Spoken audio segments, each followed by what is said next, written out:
மக்களே எல்லாரும் எப்படி இருக்கீங்க? நான் உங்க ஜப்பார் பாய். 2 மாசத்துக்கு முன்னாடி பாத்தீங்கன்னா டாலர்ஸ்ல US டாலர்ஸ்ல வந்து பாத்தீங்கன்னா நம்மளுடைய ஜப்பார் பாய் பிரியாணி ரெஸ்டாரண்ட் ஓபன் பண்ணோம். பயங்கரமான பிசினஸ் நல்லபடியா போயிட்டு இருக்கு. ஸோ இந்த வருஷம் நம்ம என்ன பண்றோம் அப்படின்னு பாத்தீங்கன்னா டாலர்ஸ் தமிழ் பள்ளி அப்படின்ற ஒரு ஸ்கூல் ஒன்று இருக்கு. அங்க வந்து ஃபுல்லாவே வந்து நம்ம தமிழ் மக்கள் வந்து தமிழ் மறந்துடக்கூடாது அப்படின்றதுக்காக தமிழ் பயிற்சி கொடுக்குறாங்க. அந்த ஸ்கூல்ல 2வது வருஷம் தமிழ் கலாச்சார கொண்டாட்டம் வந்து நடத்துறாங்க. அதுக்கு பாத்தீங்கன்னா நம்மளுடைய பிரியாணி தான். போன வருஷம் நம்ம பிரியாணி இல்ல. ஏன்னு பாத்தீங்கன்னா நம்ம ரெஸ்டாரண்ட் அங்க ஓபன் பண்ணல. தேதி என்ன அப்படின்னு பாத்தீங்கன்னா அக்டோபர் 5ஆம் தேதி காலையில 11 மணில இருந்து மத்தியானம் 3 மணி வரைக்கும். என்ட்ரி வந்து ஃப்ரீ தான். யார் வேணாலும் போய் அந்த ப்ரோக்ராம்ல வந்து கலந்துக்கலாம். பட் ஃபுட் ஆர்டர் பண்ணணும்னா ப்ரீ புக்கிங் பண்ணணும். அதோடைய லிங்கை வந்து நான் டிஸ்கிரிப்ஷன்ல கொடுத்துறேன் அண்ட் கான்டாக்ட் நம்பரும் கொடுத்துட்றேன். எல்லாரும் சேர்ந்து கலந்துக்கோங்க.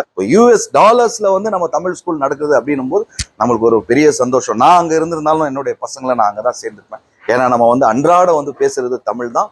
ஓகே, எல்லாரும் போய் கலந்துக்கிட்டு நம்மளுடைய ஃபுட் எப்படி இருக்கு அப்படின்னு சொல்லிட்டு நம்மளுடைய இன்ஸ்டாகிராம்லயோ அல்லது வந்து யூடியூப்லயோ உங்களுடைய கமெண்ட் கொடுங்க. மிக்க நன்றி.